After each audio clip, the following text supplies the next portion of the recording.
Greetings and welcome to Flavourful Eats. Today we have the delightful Talia Duci joining me. Thank you. Welcome.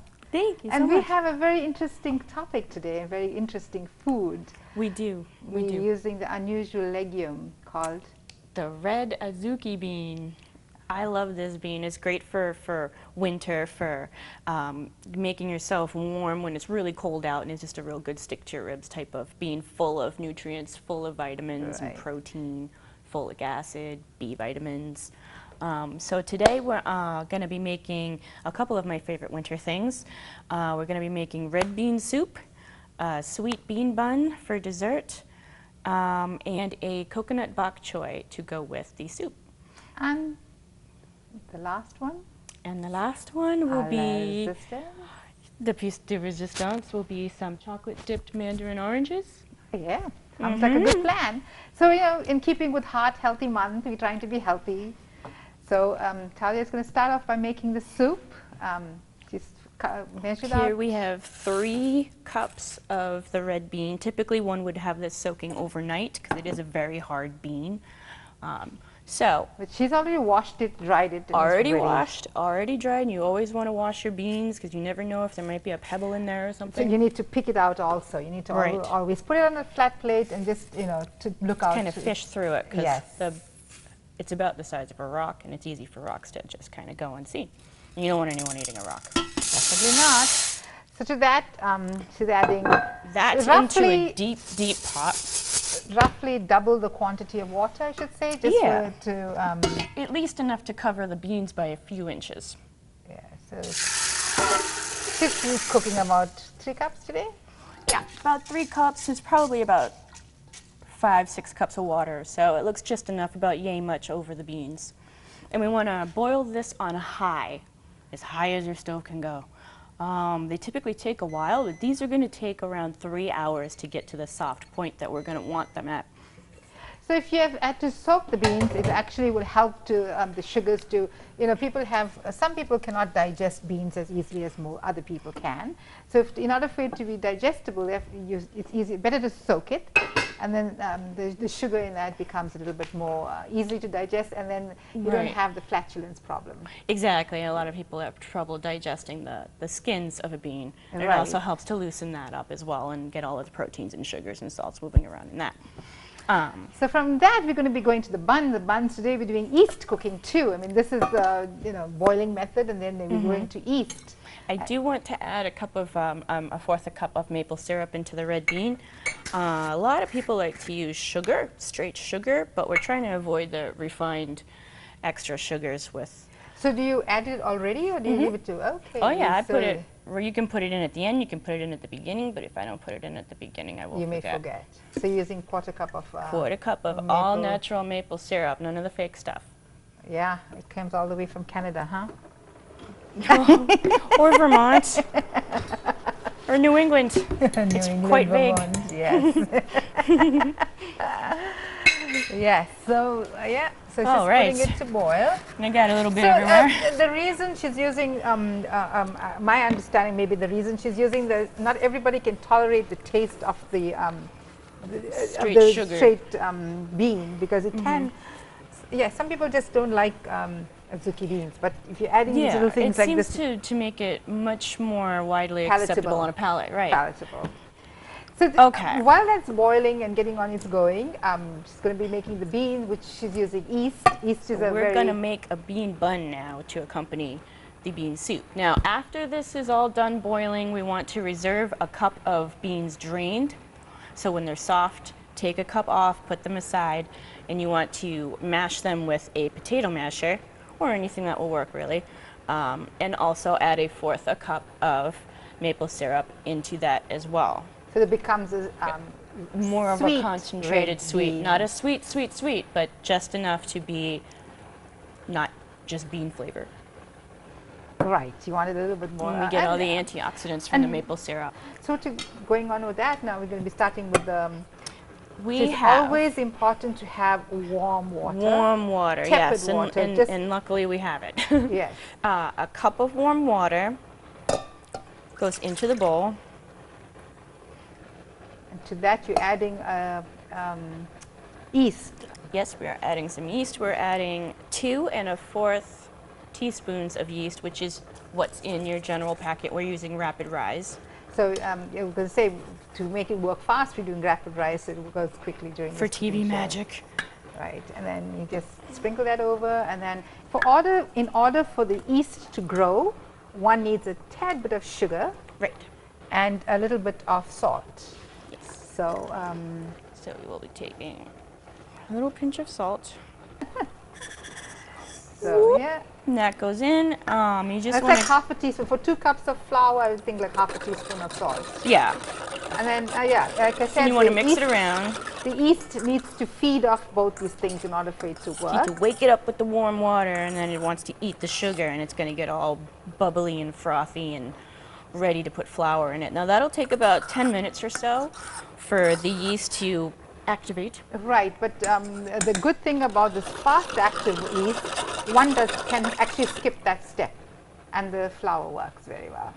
In the olden days, when you didn't have the fast rising yeast, that's where you'd had to do it. You had to leave the yeast to sit for a little bit for it to froth, and then you know it's working. Right. Yeah. So together with that, Okay. you've got to knead it a little bit, and Now, what we're going to do is we're going to add, once the yeast is frothy and it's ready to go, we're going to add about 2 cups of flour or so right in there.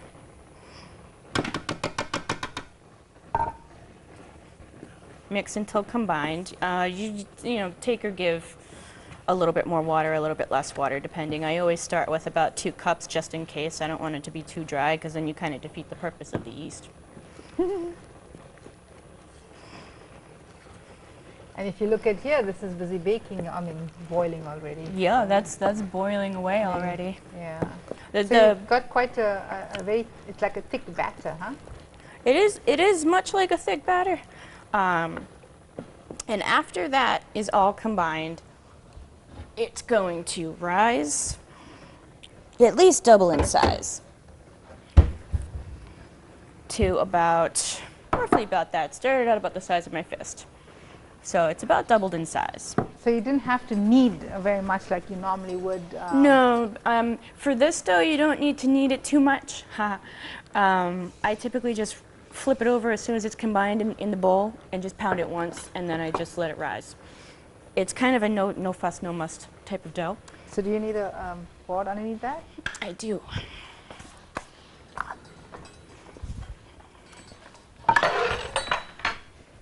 As you want to lift up the bread, the dough to show how stiff or how weak that is. Mm-hmm. All right, so I'm gonna You need need some flour. flour, right, to roll this out, which is over there. Okay, again we did the bean wrapper with, and now you took it. Now we have risen for about 60 minutes or so, doubled in size, and we're just gonna And flour nice and up fluffy. our hands, right, nice and fluffy and soft. Flour up your hands so your hands don't stick to the dough too much. Roll out onto a floured surface, about 1/4 of an inch thick if you can get it. So as we said before, we had a packet of the yeast. We had 1 teaspoon of sugar, which the yeast would have used as food in order to help to rise, and warm water. Warm water again to help it to feed the yeast to rise. So you have a good dough, and then you use 2 1/2 cups of flour. And did you use sesame oil at all? I did add about a teaspoon of sesame oil into the yeast mix just as it got frothy. Okay, and then half a teaspoon of salt, and then A teaspoon of salt. and then you needed half a cup of flour for dusting, which you can Right. see is dusted all over. All our little dusted unit now. everywhere. So Talia's having fun. That's most important. Oh, yeah, he's having fun. And you know, it's important to feed your family very healthily. So you know, Yes, this is, especially in the wintertime when it's hard because there's really nothing to harvest. yes. Ground is frozen, and it's hard to get all of your nutrients and your nutrition that you were getting in the summer and the fall and the spring in the wintertime. So this is a great way to do it. Packed with so much energy and building Assuming you blocks. need your dough cutter, correct? I do. Now, That's a multi-tool. this That's actually here. to pick up vegetables also. Yeah, from you can the- do vegetables, you can do flour. It's a great tool. So I typically cut out for the dough about a space that's probably about 3 inches or so. And you can use just a regular old house mug, like a cup or even a can if it's hollowed out and you're into that. Oh, you make it Doesn't have to be a circle, can be any shape really. But you want to take about 1 to 2 tablespoons of the bean paste that you made from the soup and put it in the middle there. So basically it was, you reserved a cup of the already boiling beans, you took up a cup there, and then you used a little masher and you mashed it and you added a little bit of the maple syrup to make it sweet. So that's how you got your sweet bun. Right. Yeah. So you just put the dough bit in the palm of your hand and put the filling inside, and it's super stretchy, so you can just kind of twirl it around.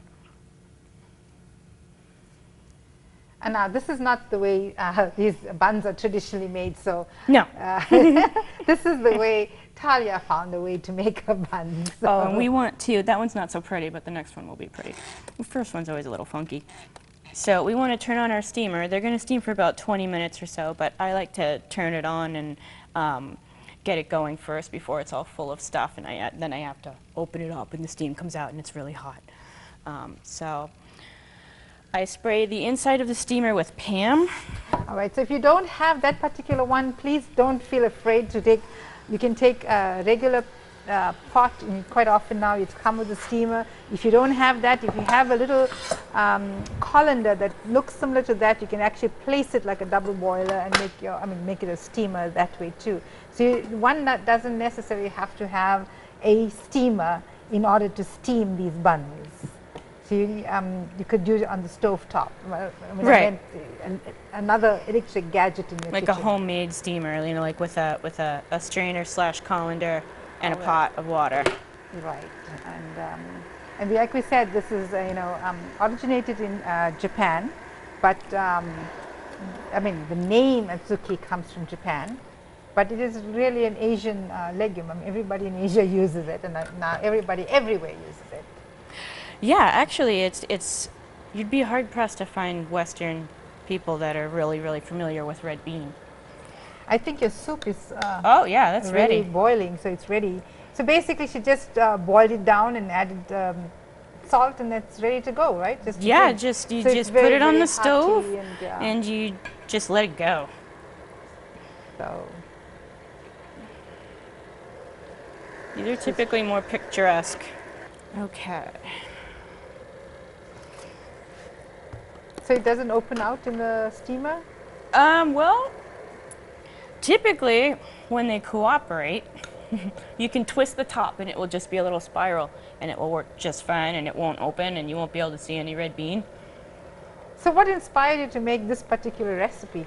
This is a recipe that I typically make in the wintertime because because it is so very cold and it's hard to harvest and you can't really get the fresh veggies available. So what I noticed you do, you made a little square now, and you took the 4 corners and you put it together and did a little twist. Right. So that looks a little more like it will stay in its place. Yeah. I mean, we're all here to see what the end product's going to be like. Oh man, it usually cooperates much more easily with me.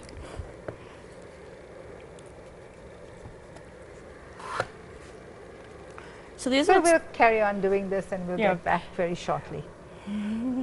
All right, so Talia's got a last one done. So this is the last bun, and you want to twist the top of the bun so that it gets a nice little cone like this, and it will seal it closed, ideally. And then you put that there, and then you're covering it up. And you're timing it for 20 minutes? And steaming these for about 20 minutes. Right, oh good, it's on 20 minutes. Okay, so. Oh wow. Let's get this out of the way, and now we're going to start our coconut baby bok choy to go with the soup. Okay, we'll just get the ingredients ready and we will be right back. So we're doing a sauteed bok choy. With that you had 3 heads of bok choy, another very healthy ingredient we're working with. And then you're using a can of unsweetened coconut, and then coconut milk, peanut oil for frying, and sesame seed for garnish. We're actually not frying, we are sauteing. And then, so that you already adding to the pan. We need to switch the pan on. You want to put that on a medium heat. Medium heat, okay. You don't want to crank it because peanut oil has a very low burning temperature, so it will Actually, smoke no. everywhere. Peanut butter is, peanut oil is one of the better ones for really high points. Strike that. It might be good enough. I'm thinking Yes. sesame oils or sesame oil. That, yeah, again, cold pressed, because sesame oil also can be. But things like olive oil and things definitely don't have a high smoking point. Yeah, So, yeah. you're right. Anyway. So anyway, we're going to roughly chop the bok choy about inch cube piece, well, not cubes, but about inch pieces, and add it to the hot oil. So what I would do with what you just cut off is put it in and put it in my to make stock.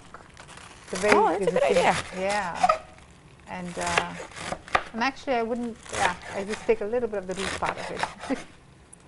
Or you could stick it in your juicer Oh yes, very good. if you like bok choy juice. Well, you can add it with other things. Put like Choy is a honey very, in there. very good green. Yes. It is. I love bok choy. Yes. So yeah, just roughly chopping it. Yeah. So maybe you want to saute with this one here. Yep. This is a spatula that's for high heat. Oh. Yeah. I can see you were a little bit nervous about using this one. Yeah. I was like, Okay. So what I would do is I would, if I was using sesame seeds, I will actually put the sesame seeds right now. Okay. So that way I have So it let's do that. roasted. So we're adding a tablespoon of sesame Yeah, seeds. this whole thing was a tablespoon of sesame seeds. Oh. Yeah, but I mean, sesame seeds mustn't be cooked too long, so you need to put Right, the they thing. cook quick. Yes, You you need wanna- to put that. Yeah. Actually, you should have put the cashews first. All right. Anyway, it's still gonna work. It's still gonna taste good. So you're just adding a little bit of sautéed of these, both these. About a half a cup of raw cashews. One need not add cashews. One need not add sesame seeds. Nope. All up to your taste. But the sesame seeds was very good. It's got a lot of calcium. It also increases the protein quantity of that bok choy. I can smell it. Do you want to add that in, or you want to roast it more? Nope, that's good. Okay. And you'll know when you're pretty much done toasting. You'll be able to really smell the Yes, nutty this is what I flavor smell, of the whatever it nutty is that you're flavor, yes. toasting. So before it gets brown, and you don't want the sesame seeds to get bitter. No, Yeah. exactly. If you're trying to toast anything like seeds or nuts or garlic, once it gets brown, you're better. You've gone to the trash. Yeah, it's not good. Not for you. good. Not flavorful eats at all. Not flavorful eats for sure. So we're going to saute this on a medium-high heat-ish until it's bright green. You can see it's already getting there, but we want to add heat to the point that the chlorophyll is activated in the greens, and that brings out the most nutrients for the food. Yes, it does. And it also makes it, it'll look a little more shiny. Yeah, it looks know, so- fresher. And since you eat with your eyes first. Yes, we use all our senses to eat, so. And this is yeah. So as soon as this gets to bright green and just slightly translucent, we're going to add the can of coconut milk. So you add a whole can or just like a cup of it? Well, pretty much, we may need the whole can, but it's more how you eyeball it. You can add you can add the whole can, you can add like half a can. It depends on how much of the flavor you want in your bok choy. All right, and then while that's going on there, we're going to be making a chocolate dessert later. So I'm going to heat the water. We're making our own makeshift double boiler here. This thing is like a minute or two. Yeah. Yeah. It shouldn't take very long at all. And you know what? If we eat it at this stage, it's no big deal because it's just as flavorful. You just want to amalgamate all the flavors right there. Exactly. You just want everything to mix So together. do you want it wilted? Yes. Okay, so you're wilting it a little bit. So we're just there, maybe a minute from this point. So you're basically just wilting it and just as it wilts, then Right. you're adding You that still on, want yeah. it to have that bite to it, that crunch. I think it's ready from what you have to tell me. Yeah. We're going to add some coconut milk now. And yep, we're going to go for the whole can. So that heat was quite high actually. Oh, good. So what we want this to do is to reduce and to boil down significantly, about 2/3 or so, and that will probably take about 15 minutes or so at this medium-high heat. We can stop stirring. We're good Yeah, I'm for just that for a gonna- while and just let it go. You're adding salt or no? No. No No, salt? I'm not adding any salt, not adding any pepper, nothing else. It's good. Wow, this will work well for somebody that's invalid too. This, Yeah, if you're diabetic or have well, other this is issues. a very diabetic-friendly It meal. is, because we haven't added any refined sugars. Except that the refined flour, which you could change a little bit if you wanted to. So I imagine you could figure out a way to do this in a non-gluten fashion. Maybe not. Yes, you can. Maybe not. Yeah, you can. Maybe, sure. You can. Anything is trial and error. So while that's going to be cooking down, you're going to be putting on the big lid there. You want to put the lid down? Yes. Or maybe it's Where in did I here. put the lid? Yes, there it is. We just about boil the water, as you can notice. Oh, it's a little bit too. Okay. At home, you just need to cover it. So here we don't have a lid that big. I would cover it at home, but for TV's purposes, we'll let you see the process. Yeah, here we are. We got to be careful that the steam does. Or maybe we should move the. You don't want the steam from that to interfere with I'm gonna put it here. With our chocolate. Let's do that. So you don't want the steam to hit the chocolate. We got some chopped. We chopped up some dark chocolate. Again, being Valentine's Day, we want to give our better half a chocolate. Can't forget that. So you want to look at that while I get this cleaned out. Now, doing a double boiler for chocolate is pretty tricky. Chocolate melts at a very low temperature, but it also burns at a very low temperature. If you burn your chocolate, unusable. It's practically cement on your bowl. So we just want to keep an eye on this, and you want to move it around every now and again, like this. So as soon as that melts, and we're using clementine today. Most people like to use strawberries. Oranges and chocolate go good together. But you know what? If you have a little budget problem and all of that, why not? The important thing is that the fruit is nice and dry. This is where I'm going to put the bean buns on. Okay. So we can do the rainbow plate or the white plate.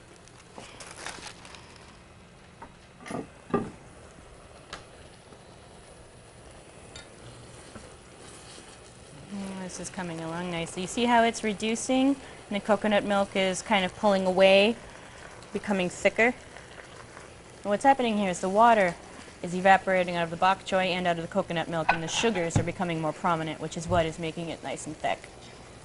And that's going to bring out all the flavor in the sesame seeds, in the cashews, in the bok choy, and there won't be any bitterness from the greens. And it sounds like it'll taste really yummy. You want to put your spoon on the plate? Thank you. Okay, I guess this is just about ready. You want to?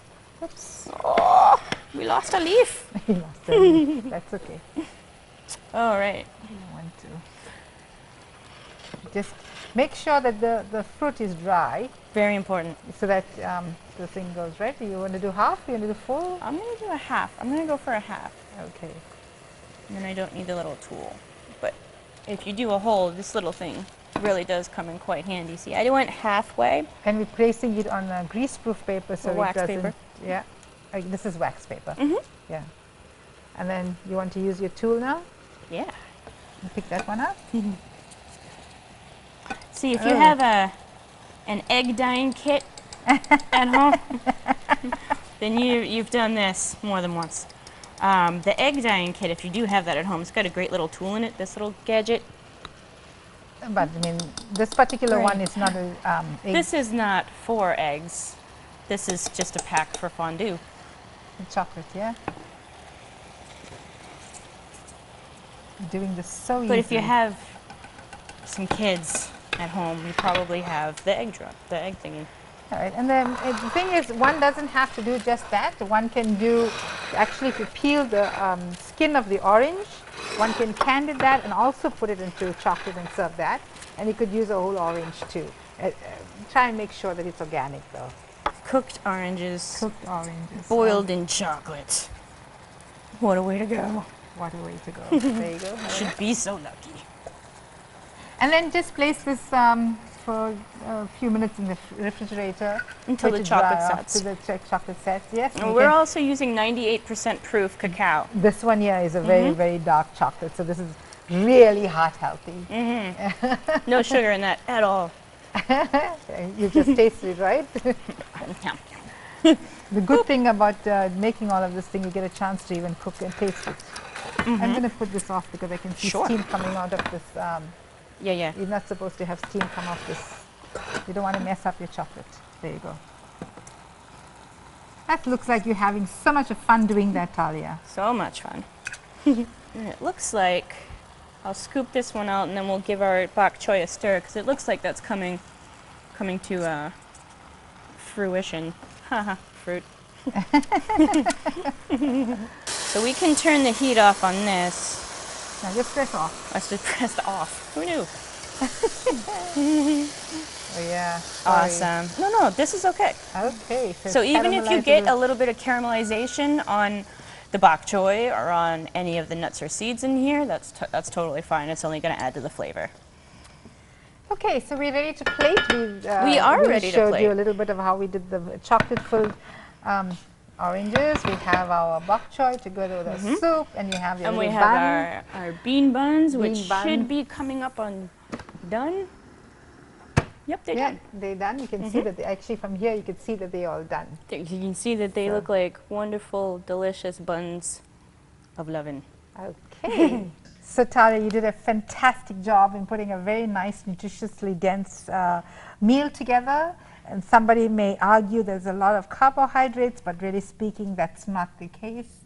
Not really, no. It's mostly from the beans and some of a scoop of rice, which we'll be putting into the bowl for the bean soup. Right, and if you want to worry about grains and things, you can make this even better by using brown rice, and it'll take a little longer to digest also if you use brown rice. It will keep you full longer if you decide to use brown rice. Okay, so now you're going to be helping us serve. So we have, she decided to cook rice on your own because by now I think everybody knows how to cook rice, but we could always do that on another show if one wants to. So I just put a big heaping spoon of rice in the bottom. And she used a rice cooker, cup of rice, one cup of rice to 2 cups of water. And then to that, she's adding some bok choy soup. Yep. So this is a soup already. Just those few ingredients. Just left it to boil. So if you have a busy household, you put it in the slow cooker, leave it in the morning, but the afternoon you come back, you have a good soup. Yes, excellent for moms. Poor busy moms. And then okay, so we have some rice in the bottom. I used jasmine rice. I think it's the most aromatic. Yes, it's very smells very good. So we get a good ladle of the soup right over the rice. And what I noticed, jasmine rice actually takes a little less time to cook than other rice. Is that so? Yes. This will really warm you up on a cold day. And to that you're adding some bok choy. Where should we put this? Right there. So we're going to be putting some bok choy on the side here with the bean bun. Okay, so yes, there's the bean bun, all done. So you can see you don't have to be absolutely meticulous.